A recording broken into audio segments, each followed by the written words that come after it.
Muy buenas tardes. Feliz de estar con ustedes, de poder compartir un programa más de alto voltaje en compañía de don Fausto Amador Arrieta. Hoy nuestro tercer programa es sobre Nicaragua y tiene que ser así porque es lo que nos preocupa, el mayor problema que tenemos, el más cercano. Sin embargo, quisiera hacer algún comentario y bienvenido, Fausto, para hacerlo en pequeño, porque ayer pasó algo realmente importante en el país. Una bomba de profundidad, lo nombró alguien. Los allanamientos que hizo la Fiscalía de la República con el OIJ a un sinnúmero, unas 57 oficinas, incluyendo gubernamentales, incluyendo Casa Presidencial, el apresamiento de uno de los asesores del presidente y de los dueños de las empresas más importantes constructoras del país, como MECO y Solís y Hermanos, y también entraron por los papeles a las empresas que distribuyen como Abonos Agro, como EPA y como Construplaza. Tal vez es la operación más grande que hemos visto en la Fiscalía de la República y nos muestra una corrupción de unos niveles impresionantes en este tema. Se dice que solo en cambios de presupuestos para favorecer a estas empresas se calcula que alrededor de 78,000 millones de colones. Ya se habla del lavajato costarricense y Fausto me decía, sí, me recuerda, antes en la conversación previa a este programa, sí, esto me recuerda a Overbrecht, Brasil. Overbrecht, Brasil. Y es así, es una corrupción de ese nivel. Como costarricenses deberíamos tomar esto con una enorme calma, darle seguimiento, buscar que se haga la mayor justicia, pero también no caer en los extremos de histeria, de rechazo a toda la clase política o empresarial por el significado de esta corrupción tan enorme. Buenas tardes, Fausto. Buenas tardes, Mimi. ¿Cómo estás? Es lindo de nuevo acompañarte junto a todos los que te escuchan asiduamente. Y ya que te escuchan, debe ser que sienten que algo interesante platicas siempre. Y esto que acabas de decir, de el golpe que acaba de dar el OIJ, es algo realmente impresionante. Yo no sé si en la historia nacional ha habido un golpe de esa envergadura. Yo creo que nunca, nunca jamás. Creo que es el golpe del siglo, de los siglos, de los siglos, de los siglos. No sé en qué siglo va a haber un golpe más.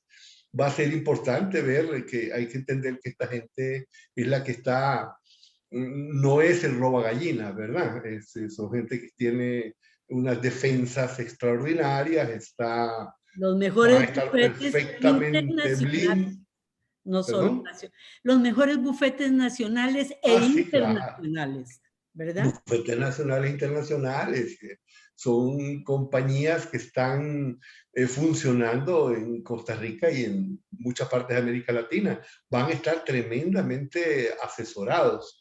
Y si vos te pones a pensar, todo lo que pasó con Lava Jato fue un golpe gigantesco, pero poco a poco lo fueron, las grandes compañías de abogados lo fueron disminuyendo. Terminó estallando más en América Latina que en el propio Brasil, de forma que es un golpe muy grande y lo que vos decís de agarrarlo con cuidado es porque esta gente viene trabajando desde hace tiempo y las personas que capturan han estado en varias administraciones.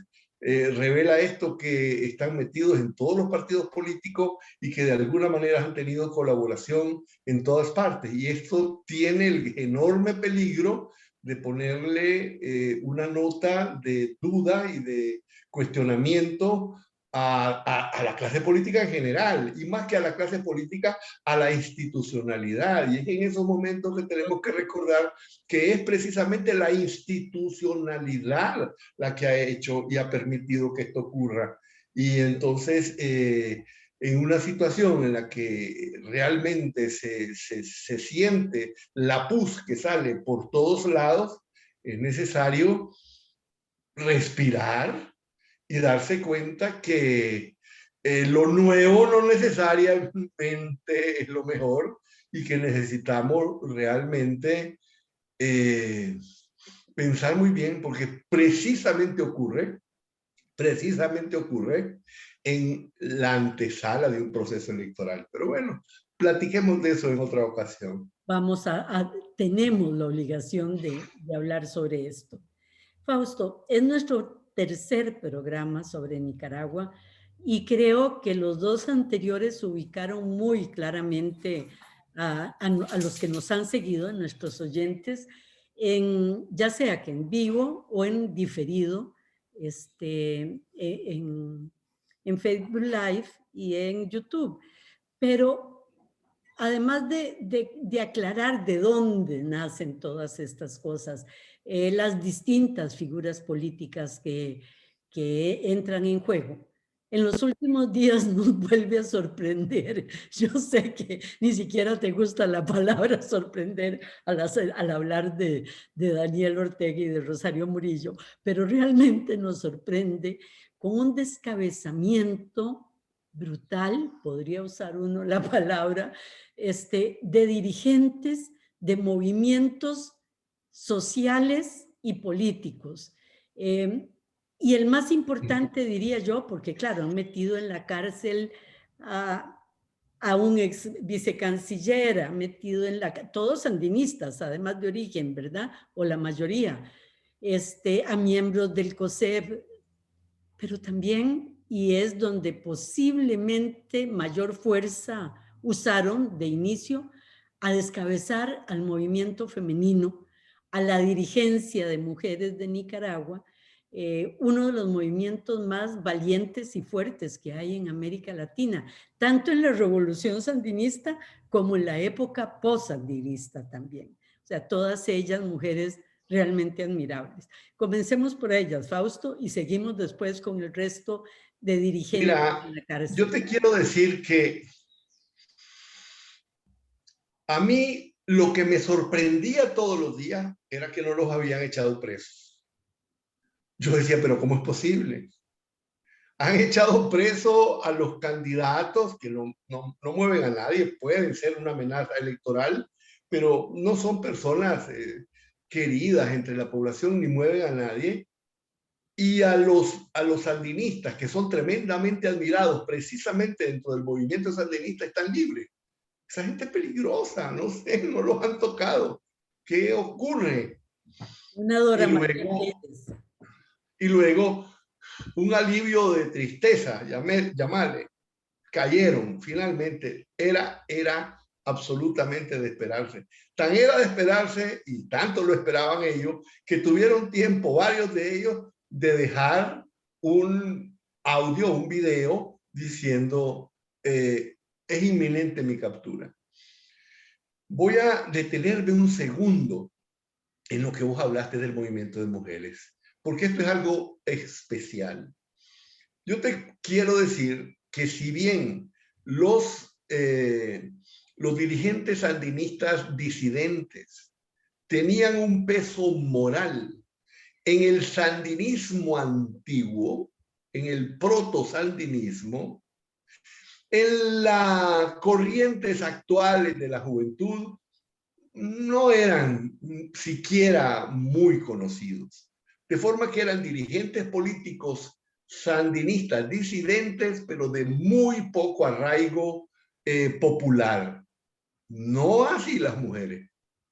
No así las mujeres. El único movimiento, las únicas disidentes sandinistas que habían mantenido arraigo, pero fuertísimo arraigo popular, eran las dirigentes mujeres, porque ellas estaban en las bases, ellas estaban en los barrios, ellas estaban en las aldeas. Había grupos de mujeres, yo creo que Nicaragua es uno de los países de organización de base de mujeres más grande de América Latina, por lo menos en el sentido de la extensión. hasta los lugares más remotos, Mimi. Yo estuve en Mulucucú. El Mulucucú es el lugar donde el diablo dejó la chaqueta. Pues yo fui para encontrar la chaqueta del diablo y ahí estaba, frente a la montaña de Pancasán. Allá adentro me encontré un grupo, una organización de mujeres, una fantástica organización de mujeres que incluso tenía una sala una sala quirúrgica, una sala de operaciones. De forma que una persona que tuviera un accidente o varios, ellos llevaban al médico y tenían la sala de operaciones montada con ayuda de la cooperación internacional. Esa es la calidad del movimiento. Las mujeres se organizaron de una forma extraordinaria y tenían contactos con la actualidad. Entonces no son viejas dirigentes, sino son dirigentes viejas. Es decir, son dirigentes actuales que tienen un gran peso territorial. Y a Pero dicho ninguna eso, de ellas se le puede achacar nada.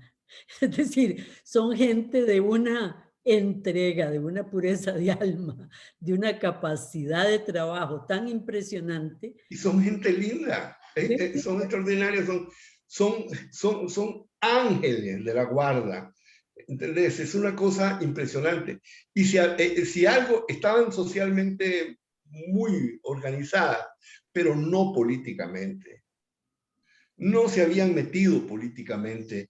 Ellas hasta 2006, hasta 2005, 2004, no se habían involucrado en política.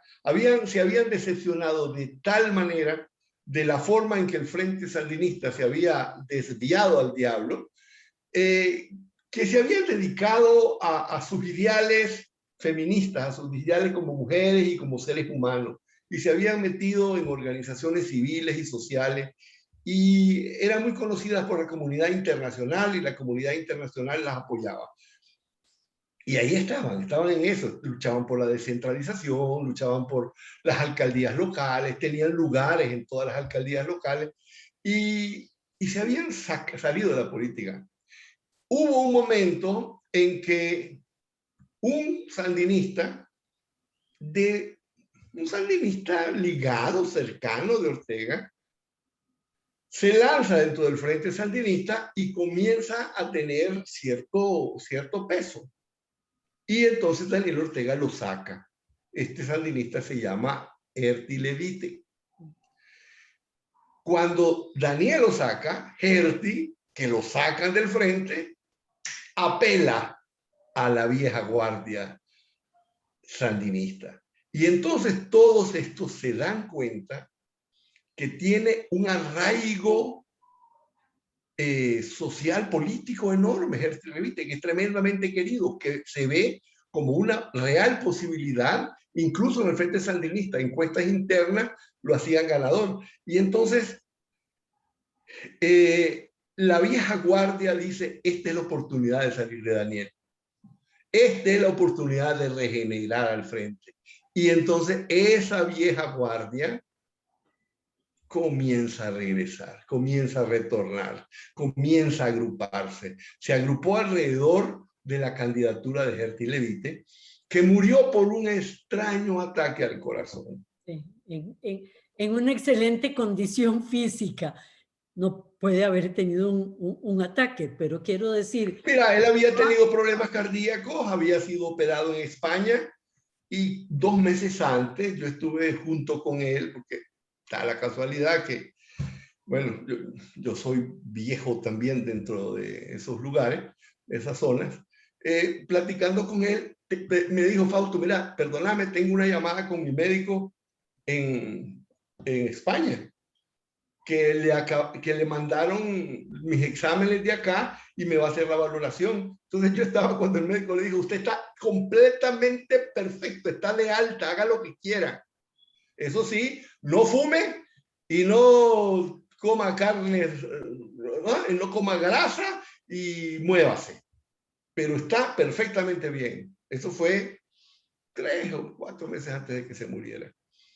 Pero bueno, tuvo un extraño ataque cardíaco y murió. No vamos a seguir en eso. Los que se habían agrupado no se desagruparon. La muerte de Hertie los golpeó muy fuertemente porque el atractivo había sido muy personalizado, pero se quedaron juntos, pusieron un sustituto, se hizo una campaña... El feo más feo. El feo más feo, una campaña deleznable. No supieron. Manejada por un costarricense. Manejada por un costarricense, sí, y el feo más feo, y después aquí iba a manejar el menos malo y cosas de esas cosas. Una persona con una imaginación que en el caso de Solís sí le pegó por coyunturas. Pero bueno, lo que ocurrió fue que el MRS quedó con ese grupo de viejos, de vieja guardia sandinista. Pero esa vieja guardia sandinista estaba compuesta de figurones, no porque no lo quiero decir de forma despreciativa, quiero decir seres humanos muy buenos, muy dignos, muy correctos, muy sanos, muy inteligentes, pero que no tenían arraigo social. Incluso en la época vieja, habían sido personas no ligadas a movimientos sociales, sino gente del aparato sandinista. Entonces, esas personas sin arraigo social se unen con la vieja guardia de gente que no había figurado, que no había estado en grandes puestos, que no había estado en grandes aparatos y que había estado cociendo los frijoles y haciendo los huevos. O sea, las mujeres las que han estado detrás, pegadas a la base misma del sandinismo. Y eso le dio una fuerza diferente. Ahora, que si es porque tengan una base social que fueron golpeados ahora, pues golpearon a las mujeres las agarraron casi todas las grandes dirigentes feministas, pero también capturaron a figuras muy connotadas del MRS, del Movimiento de Renovación Sandinista. Y emblemáticas, digamos, porque es la voz de la conciencia sandinista, o sea, que puede golpear bases sandinistas por historia, ¿verdad? Y por dignidad y por...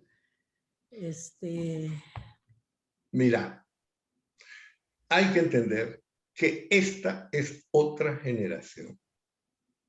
Es otra generación. Probablemente nadie tenía la base de peso tan grande en Rusia como Trotsky. Sin embargo, su figura no movía a nadie del aparato. ¿Por qué? Porque el aparato había sido sistemáticamente cambiado por Stalin. Entonces, ellos no representan el más mínimo peligro desde el punto de vista institucional. El sandinismo de hoy no tiene nada que ver con el sandinismo del pasado. Hasta los mismos sandinistas MRS se cambiaron el nombre porque sintieron que ya la palabra sandinista había sido totalmente corrompida. Entonces, ¿por qué apresar? ¿Y por qué apresar entonces a Hugo Torres y a Tirado? Bueno, eso vamos a discutirlo. ¿Por qué apresarlos? Esa es la base de lo que tenemos que conversar ahora.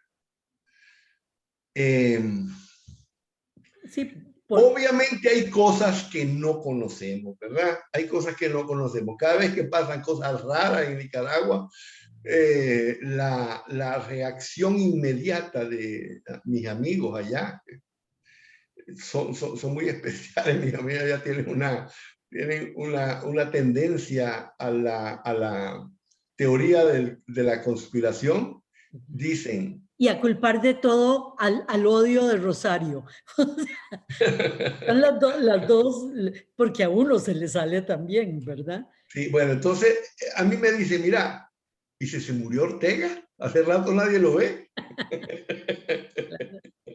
Y entonces de repente piensan que si se muere Ortega va a haber un grito de alivio en Nicaragua, que son capaces de levantarse y salir a la calle. Y entonces sería una especie de golpe preventivo.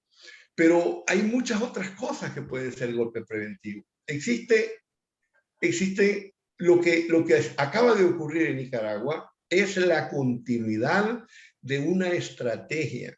Es la continuidad de una estrategia. No es, ¿cómo te diría? No, esto es ahí van caminando.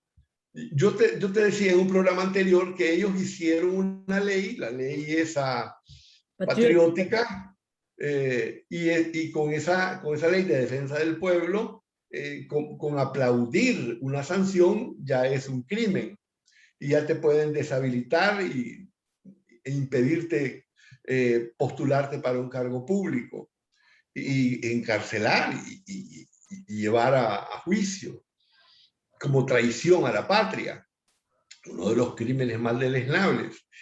Entonces, una vez hecha esa ley, no la hicieron para metérsela en la bolsa, la hicieron para utilizarla. Entonces, si la hicieron y nadie dijo nada, nadie pegó el brinco en el cielo, que nadie pegue el brinco en el cielo ahora que la están empleando. Es decir, esta es la consumación lógica de la estrategia que comenzó cuando hicieron esa ley. Repitamos algo, Fausto, Ahora bien, quédate con la idea que te interrumpí, es decir, no la perdás, pero solo para recordarle a los oyentes, a Cristiana Chamorro la apresan porque recibió cooperación internacional y eso puede verse como lavado de dinero porque esa cooperación internacional es parte de los problemas de la nueva legislación que hay en ese tema.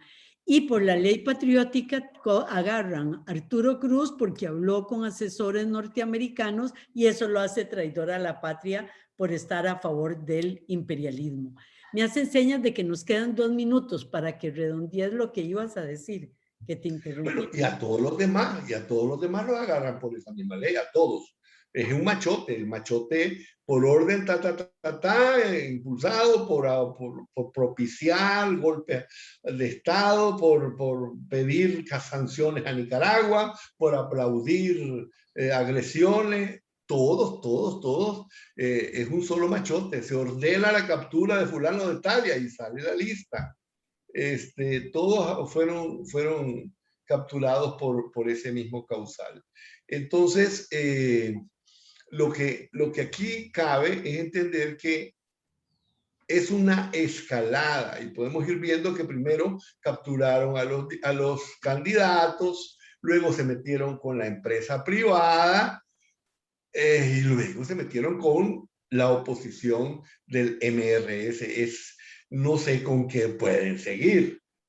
No hay una mucho. pregunta que queda ahí y me la vas a contestar ahora después del corte.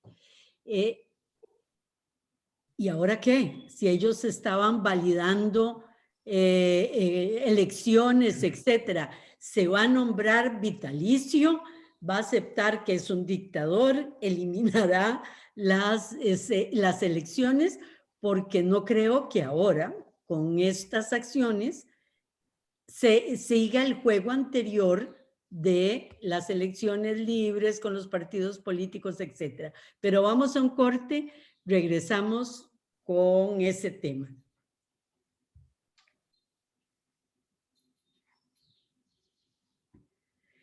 De nuevo con ustedes, con Fausto Amador Arrieta, estamos en el tercer programa sobre Nicaragua. Esta historia es tan complicada y tan llena de aristas diferentes que creo que requeriría todavía más poder entender qué es lo que está pasando y no caer en teorías de conspiración o en clichés a la hora de analizar Nicaragua. Fausto, no sé si me adelanté y te planteé el ahora qué antes de otros temas, pero creo que es que amerita, bueno, ¿y ahora qué? O sea, ¿qué se puede esperar de este juego en Nicaragua? O necesitamos analizar Antes, otro actor que no hemos analizado en este programa a profundidad, en este de hoy, en otro sí, que es el juego de la empresa privada y el gran capital en Nicaragua, que con su silencio de alguna manera están validando lo que está haciendo Daniel Ortega. ¿Por dónde le entramos? Mira, primero, ¿y ahora qué? En realidad, todo este apresamiento de individuos no es un acto, no son actos para destruir el camino electoral. No, es la estrategia del camino electoral de Ortega. Sí. O sea, él lo tenía montado. El camino electoral de Ortega lo tenía montado.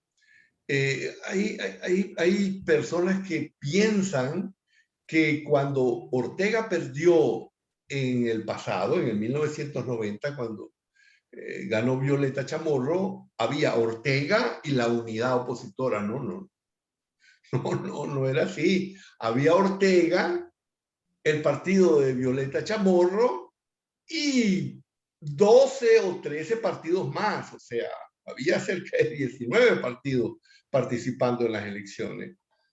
Y ahora igual, existe el Partido Sandinista, sacó del ruedo al Partido Conservador y al Partido de Renovación Democrática, que a lo mejor lo vuelve a meter al ruedo de nuevo, y hay varios otros partidos protestantes incluso que están jugando.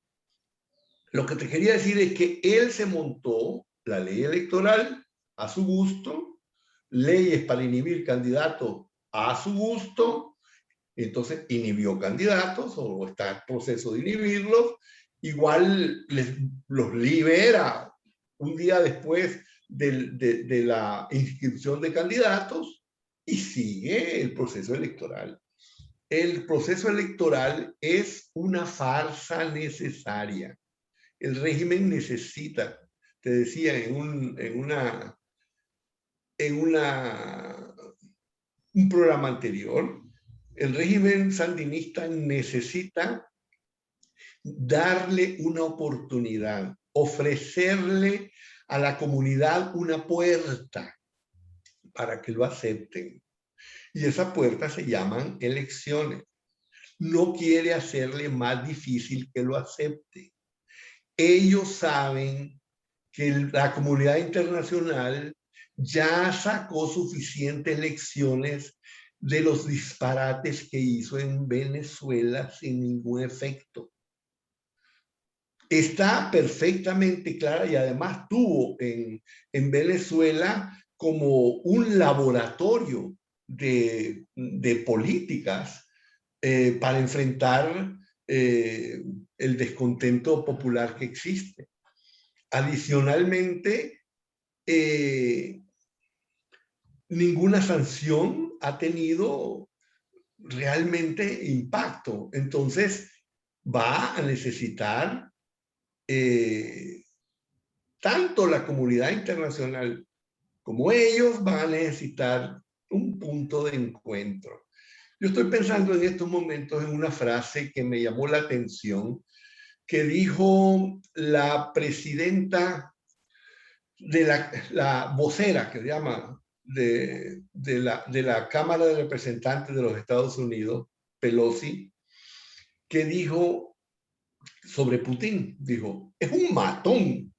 Cuando le preguntaron que qué pensaba ella que iba a resultar de las conversaciones entre Biden y Putin, y dijo, Putin es un matón, pero además de ser matón, es el presidente de un país con el que tenemos necesariamente que tratar y llegar a acuerdos importantes porque de ellos depende la paz internacional, el progreso de las naciones y nuestros propios intereses políticos y económicos. Será un matón, pero hay que tratar con él. Y entonces vos ves con qué facilidad regresa la palabra matón, se te viene a los ojos la palabra matón o matona o matonona cuando pensás en Nicaragua. Son matones, sí, son matones, pero son matones que dirigen el país, que tienen total control del país y con los que va a haber necesidad de tratar. De hecho, la oposición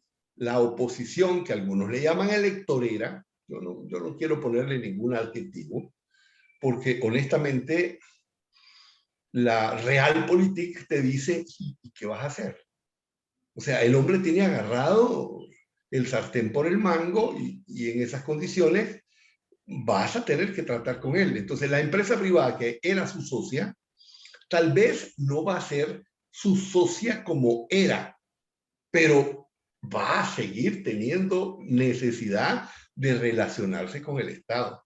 Y yo te digo, si vos ves cómo el OIJ cayó en unas cuantas empresas aquí en Costa Rica ligadas al desarrollo de infraestructura, podés imaginarte vos el grado de involucramiento que puede haber en Nicaragua con las empresas constructoras, con los bancos, con todas las compañías financieras, etc. Y esas compañías financieras no es asunto de que dejan de existir. Si dejan de existir, el país desaparece. O sea, estamos nosotros en manos de matones que se entienden. A veces, estúpidamente se entienden por encima de la mesa. Gravísimo, gravísimo. Que se pongan a hacer arreglos sucios delante del público, porque realmente eso no es sostenible. Los arreglos que más funcionan son los que se hacen debajo de la mesa. Y entonces aquí las compañías, estas compañías que ahora son capturadas han venido haciendo por lo que se les acusa ahora o se les investigó desde hace 2 años, han funcionado quién sabe cuántos años, pero debajo de la mesa. En Costa Rica esas cosas se hacen debajo de la mesa, como es debido. Entonces, esos socios que eran socios de Ortega encima de la mesa, se dan cuenta que tienen que seguir siendo socios de Ortega debajo de la mesa. Pero para eso se necesita llegar a algo que se llama normalidad. Y entonces la oposición está dirigiéndose a las elecciones para perder. ¿Está claro? No están dirigiéndose a las elecciones para ganar. Ellos saben que van a perder. Lo que pasa, Mimi, y esto hay que tomarlo en cuenta, que una cosa es lo que sabe la cabeza, pero otra cosa es lo que sabe el corazón. Ellos pueden estarse dirigiendo para perder, pero las masas populares del país pueden utilizar ese instrumento no para perder, sino para ganar. Aún así sería tremendamente difícil, pero de todas maneras yo creo que lo que están haciendo es un movimiento preventivo. Es decir, están descabezando abierta y totalmente con el propósito de desmoralizar a la gente, de decirle, no pueden, ustedes no tienen la más mínima posibilidad de utilizar este instrumento a última hora para derrocarme. Van a quien pongan que tenga cierto atractivo, va a ser descabezado. Y ahora entramos al MRS. ¿Por qué el MRS? Si el MRS que estaba en Movimiento de Renovación Sandinista. Movimiento de Renovación Sandinista, que se quitó el nombre de Movimiento de Renovación Sandinista porque dijeron que el nombre sandinista ya estaba realmente desprestigiado, corrupto, ensuciado, y entonces se llamaron UNAMOS. ¿Por qué a esta gente, que por mucho que se llame UNAMOS, yo les sigo llamando MRS y en Nicaragua también? ¿Por qué los capturan ahora? Realmente no tiene pies ni cabeza, no significan el más mínimo peligro, no están haciendo la más mínima conspiración. Es simplemente una escalada demostrativa. Están haciendo una escalada demostrativa que dice, aquí no hay cabeza que no sea susceptible de ser cortada.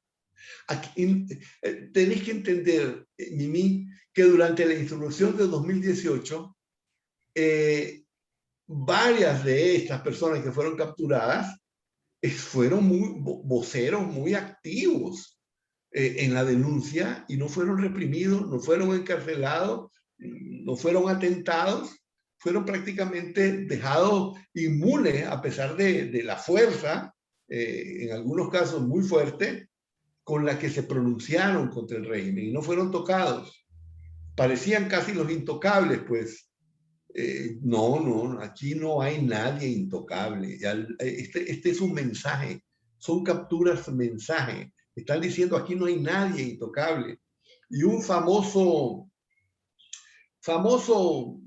infame, pues, William Grigsby, que es algo así como la voz descarada y franca de lo que pretenden los sandinistas. El tipo debe tener algún contacto y lo que dice es lo que le dicen y hace lo que le dicen. El tipo lo dijo hace unas semanas, lo dijo justo 2 o 3 días antes de que capturaran a Dan Aguirre del COSEP. Dijo, aquí ni Carlos Pelas es inmune, aquí todos van presos. Y vienen más presos, tipo. Ahí vienen, ya no les voy a decir ahora, pero vienen más. Ahí lo advirtió, el señor lo advirtió. Este es un mensaje para todos. Igual mensaje entonces fueron las 2 capturas de ex dirigentes de la empresa privada, de ex directivos, porque son parte todavía del COSEP, ¿verdad? Claro. Fue igual, fue para decirle al COSEP y ustedes tranquilos porque puedo seguir hasta donde quiera. Nada hasta donde quiera. Entonces, lo que está diciéndoles a todos ellos es, sentémonos a negociar. Mira, qué lugar más privilegiado es para platicar tranquilos que estando preso. Qué lugar más susceptible de platicar abiertamente, sin que la prensa... Todo el tiempo del mundo. Con todo el tiempo del mundo. Todo el tiempo del mundo y toda la posibilidad, con cafecito y todo. O sea, en estos momentos los prisioneros están en negociaciones con el régimen. Vos viste que durante la insurrección de 2018, cuando la insurrección de 2018, había una mesa con el cardenal, con el nuncio apostólico y con toda la empresa, e incluso el público obligó a que fueran públicas las discusiones. Se hicieron medio públicas, semipúblicas, etcétera, pero vos ves, no hay forma de hacer una negociación en público, porque nadie puede decir lo que quiere decir. O sea, solo aquel muchacho que dijo lo que y terminó con las negociaciones públicas. Así es. Las negociaciones que comenzaban más o menos bien, el muchacho ese que Lester, alemán. Sí, Lester alemán creo que es. Estaban comenzando las negociaciones más o menos, no estaba en la agenda y él se metió en la agenda y aquí dijo, aquí no venimos a negociar, aquí venimos a negociar su salida. Y se acabaron las discusiones, ahí se terminaron las discusiones. Ortega no volvió a aparecer y ahí terminó todo. Entonces, esta vez, a mí se me hace que hay alguna mesa de negociación carcelaria. Lester, y además, no puedo creer que mi cerebro, que es en eso tan disfuncional, dijera bien el apellido de Lester alemán. Sí, sí. Esto es maravilloso. Sí, sí. Esto que estás diciendo, Fausto, es tan importante porque creo que a ningún tico se le puede ocurrir que las mesas de negociación se estén dando en las cárceles con los prisioneros. O sea, es una realidad que no nos cabe. Ni siquiera la idea pasa a ser imaginada. No es un problema de aceptación o no, es que no llega la imaginación ahí. pero es que de pronto los vi. O sea, yo vi a un Arturo Cruz no en la peor celda o sacado de la peor celda a tomar café para negociar con Daniel. O sea, eh, es así, la película nos las estás describiendo muy Mira, te quiero decir, no es un secreto, porque yo tuve la ocasión de, hubo una reunión en los Estados Unidos, yo participé en la parte contraria, hubo una reunión, estas reuniones mundiales del Banco Mundial, etcétera. Hace muchos años había lo contrario del Banco Mundial, y entonces había la sociedad civil que se reunía de todos los países al mismo tiempo. En esa reunión llegaron varios, ahí conocí a Lula, por ejemplo, tuve la ocasión de tener un encuentro con Lula. Su asesor resultó ser el asesor más cercano de Lula resultó ser un viejo amigo mío de Francia, que conocemos, y que siguió, ¿verdad? Después se casó con la alcaldesa de Sao Paulo. Pero bueno, lo que te quería decir es que la negociación más famosa y más transformadora, con el impacto internacional más grande, se dio en la cárcel, entre Nelson Mandela y el gobierno. Sí, claro. Meses de negociación. Si se transformó Sudáfrica, fue porque Nelson Mandela estaba preso, Sí, y se pero podía... después de 10 años de trabajos forzados y o sea, Sí, sí. es decir, Todo lo que otras sea. características. Porque cuando lo capturaron por capturarlo, no Exacto. para negociar. Y, Y tampoco estaba preso para negociar. Lo que te quiero decir es que la cárcel se presta muchísimo para que cosas que si estuviera libre no podría hacer. Yo me imagino a Nelson Mandela fuera de la cárcel y el régimen diciéndole, mira, discutamos. Y a Nelson Mandela, ¿qué va a decir frente al público? Vieras que la gente, el público y las masas populares no son muy sofisticadas de mente. Y todo está cargado de simbolismo. Y si hablas con esos que nos asesinan, mientras estaba reprimiendo el barrio Soweto, en donde estaban matando niños, mujeres, ancianos, donde entraban los tanques del apartheid a matar, ibas a negociar con ese régimen. no, y No, además el público general al que estás diciendo que es poco reflexivo, que además no profundiza generalmente y obliga a tomar posiciones a los líderes que a no son veces, las más adecuadas, a veces. un verdadero líder no es el que toma una posición para complacer a un segmento donde nació. Un líder verdadero es el que toma posiciones frente a lo que es justo, a lo que es correcto, aunque se enfrente a la gente de su barrio. Y a lo que es posible. No solo justo y correcto, sino posible. No, Ahí es lo posible dentro de lo justo. De lo justo. Ahí es donde un líder como Lester Alemán, el muchacho, recibió todos los aplausos de toda Nicaragua por su valentía y por lo directo que fue, pero es uno de los provocadores de lo que está pasando ahora. O sea, no se pudo seguir adelante con el diálogo producto de esa confrontación. A eso es lo que exactamente. De ese régimen se podía salir solamente de una forma negociada. Y entonces ahí está una de las figuras que Arturo Cruz es una de las figuras que en esos momentos pone, él tiene mucha imaginación y él le pone conceptos. Dice, tenemos que ayudar al aterrizaje suave. Es un concepto de Humberto Ortega. El aterrizaje suave es no botar el avión de Ortega, no bombardearlo y hacer que caiga y se reviente contra el suelo porque nos revienta a todos, sino que permitámosle que aterrice y se vaya. que aterrice suave, ofrezcámosle un aterrizaje suave. Entonces, hay ciertas cosas, hay cierto tipo de negociaciones que no se pueden hacer en público precisamente por eso, porque los dirigentes son dirigentes de ideas, pero también de símbolos.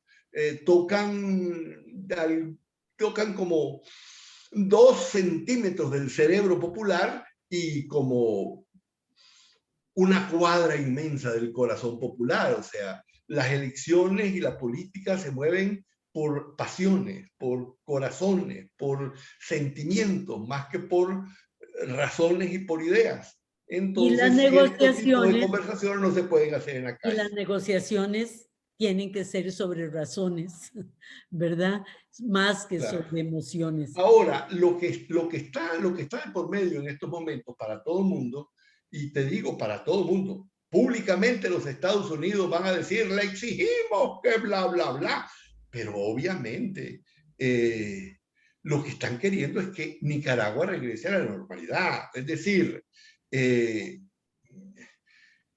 hombre rompió todos los esquemas con la masacre del 18, rompió todos los esquemas de la aceptabilidad humana, ¿verdad? Fue terrible lo que hizo, la forma en que lo hizo, los francotiradores matando gente a mansalva. Eso es una mancha en la historia que es imborrable. Pero nosotros tenemos gobernadores o presidentes o gobiernos en países como Honduras o en países como Guatemala y segmentos gigantescos de la institucionalidad de esos países que no difiere mucho de Nicaragua y con la que se lleva, con la que se hay acuerdo, con la que se establece cierto tipo de relación, porque no han cruzado el Rubicón, porque no han cruzado el Rubicón, el La río de línea sangre, roja, no pasaron la línea roja. no han cruzado el Rubicón de sangre, el río de sangre que hicieron. Pero bueno, este gobierno que pasó ese río de sangre está buscando un retorno a la normalidad. Las elecciones son eso, una posibilidad de regresar a la normalidad. Y la oposición que dice, tranquilo, Daniel, tranquilo, quitanos los candidatos que querrás. Nosotros vamos al final con el que nos dejes. Está bien, Daniel, vamos con el que nos dejes. Y eso dijo la señora. Eso dijo la presidenta del PR. Y yo El te quiero único decir, Luis, partido inscrito. exacto. Ahora, te voy a repetir 2 cosas que has dicho. Es decir, eso de las negociaciones con todos los candidatos, incluyendo empresa privada en la cárcel, es muy interesante. Y el otro muy interesante que no dijiste hoy, sino en el programa pasado, fue: los tengo a todos cooptados. En el momento que los libere, la comunidad internacional me perdona, afloja, porque ya liberé a los presos políticos. Y no, entonces negocio cómo hacer las elecciones. pero ¿Verdad? sí que es más simple, es más simple. Es decir, Entonces, los captura para soltarlos. sí. O sea, en estos momentos, antes de capturarlos, no tienen nada que concederle a la comunidad internacional, más que elecciones libres. Los capturo y entonces la comunidad presiona y entonces una negociación un poco fuerte y está bien, te suelto uno, te suelto dos, te suelto medio, ya, solté. Ortega cedió, qué alegre, y queda como estamos antes. Sí, es Es profiláctico. Es como cuando te operan, te quitaron todas las células cancerosas, te quitaron todo alrededor, pero te dicen, una célula pudo haber quedado ahí en el corriente sanguíneo, entonces mejor seguimos el tratamiento para eliminar a esa que no sabemos si existe o no. En este momento, la captura de las mujeres, la captura de todos los dirigentes del viejo movimiento Renovación Sandinista, unámonos de ahora, es profiláctica, o sea, es no permitiendo que una sola célula, y las de la empresa privada, perdón, incluidas. No, obviamente, con toda claridad, hay cosas que no sabemos, como te digo, las teorías de la conspiración tienen esa cosa tan rara que a veces son ciertas. A veces son... Es decir, ¿quién quita que la teoría de que no la analizamos? ¿Por qué? Porque el Así es, mundo así es. conspirativa Pero se en todo caso, nosotros nos vamos a la racionalidad.